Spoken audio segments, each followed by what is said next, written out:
We will learn something about figures of speech. Figures of speech याबद्दल या व्हिडिओमध्ये आपण माहिती पाहणार आहोत. So we will learn some figures of speech and their examples. Apostrophe. When a speaker directly addresses someone or something that is not present or cannot be respond in reality. जेव्हा speaker समोरच्या एखाद्या व्यक्तीला किंवा समोरच्या एखाद्या घटनेला उद्देशून बोलत असतो पण ती रिस्पॉन्ड करत नाही, अशा वेळेला ॲपॉस्ट्रॉफी हे फिगर स्पीच वापरलं जातं. We know our very simple rhyme that is action song. That you call a rhyme.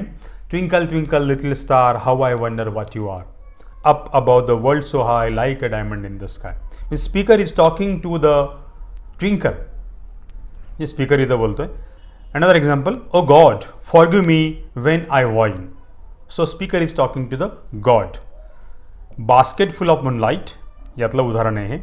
Oh moon, give me moonlight, a basket full or two baskets of full. म्हणजे ॲपॉस्ट्रॉफीमध्ये कुणाला तरी उद्देशून जेव्हा address केलं जातं, speaker बोलतो, तेव्हा ते फिगर्स ऑफ स्पीच ॲपॉस्ट्रॉफी असतं. ॲलिट्रेशन. या ॲलिट्रेशनमध्ये शब्दांमधल्या साऊंड्सचं रिपिटेशन असतं. The repetition of the sounds or beginning of the words in a phrases or the sentence.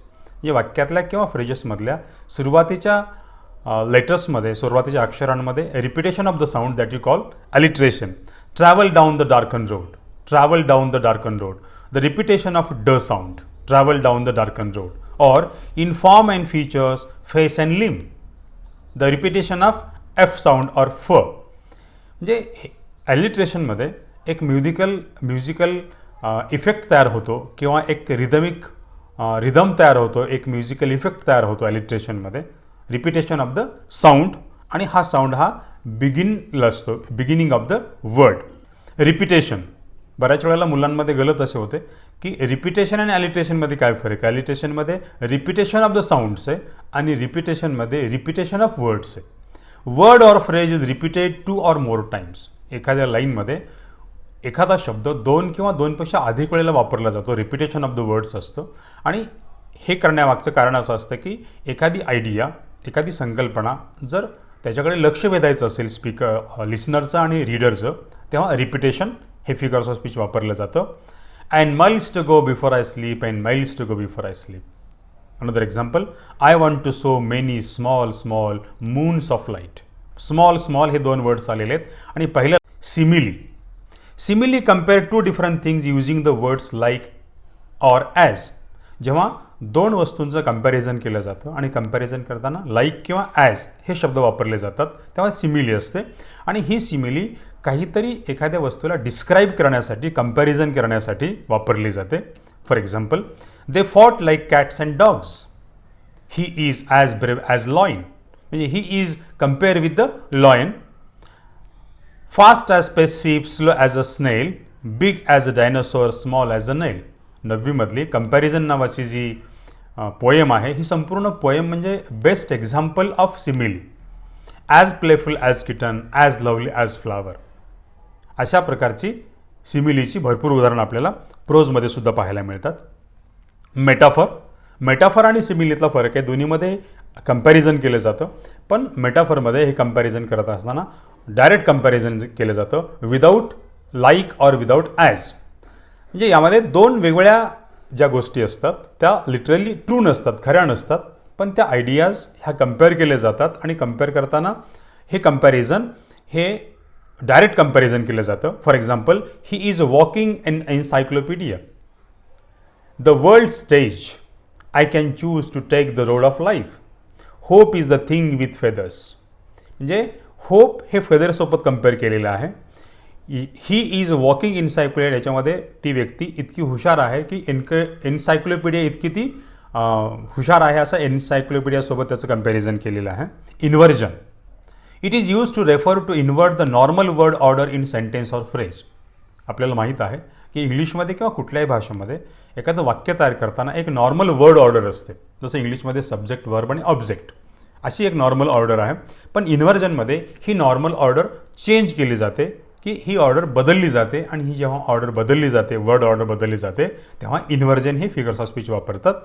Decision I must make, TJ स्प्रेमरमधलं हे एक्झाम्पल आहे. ही नॉर्मल वर्ड ऑर्डर कशी असेल याची, आय मस्ट मेक डिसिजन्स, पण इथं डिसिजन अगोदर आलेलं आहे. A little longer stay in sight, to a butterfly नावाची जी पोएम आहे नववीतली, त्या पोएममधलं एक्झाम्पल आहे.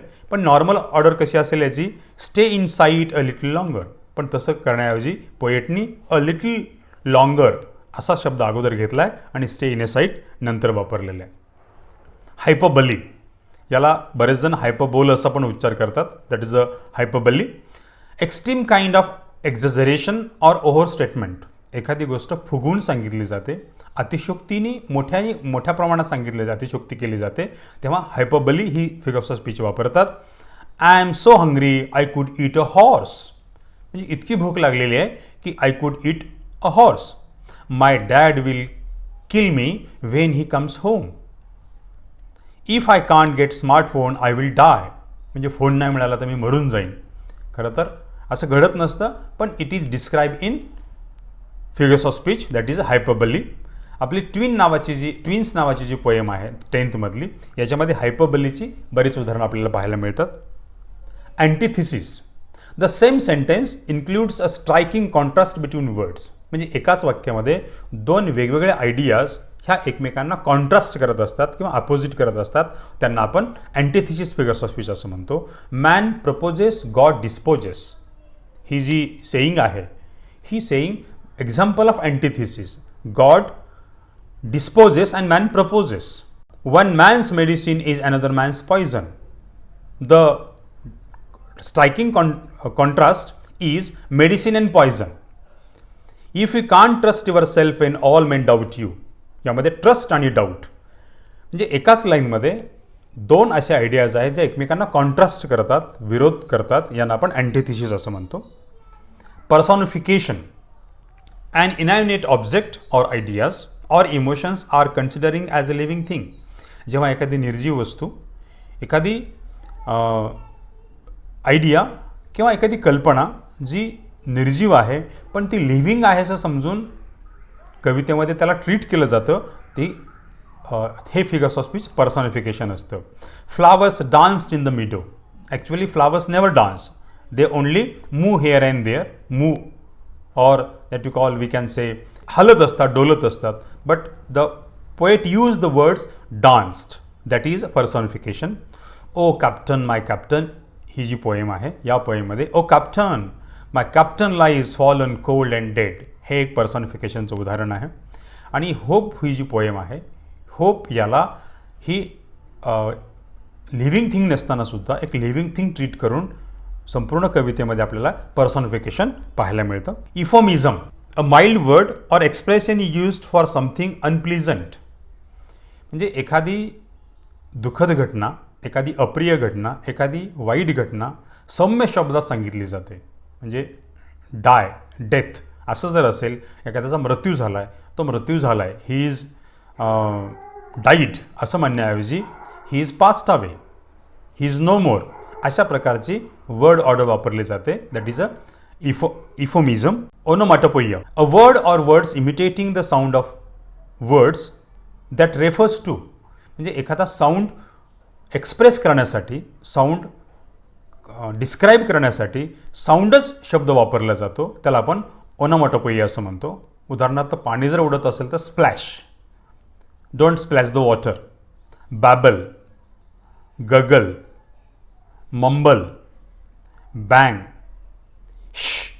अशा प्रकारचे जे वर्ड्स आहेत, these words are use to describe any sound, त्यातून साऊंडच येतो. जसं पिटर पॅटर आहे, डिंगडॉंग आहे, हे शब्द पिटर पॅटर असेल तर it is use for the rain drops, ding dong असेल तर it is use for the bell, dum dum word असेल तर it is use for the drum, bass drum. So these are the figures of speech.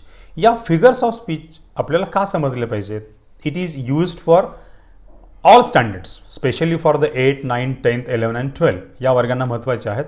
पण apart from these classes, तुम्ही जेव्हा एखादी स्पर्धा परीक्षा देता, इंग्लिशमध्ये एखादा क्वेश्चन असतो, इंग्लिशमध्ये एखादं वाक्य दिलं जातं आणि विचारलं जातं की identify the figures of speech, यातली फिगर्स ऑफ स्पीच आयडेंटिफाय करा. आणि मग तेव्हा मुलांच्या लक्षात येतं की अरे फिगर्स ऑफ स्पीच कसं समजून घ्यायचं आता.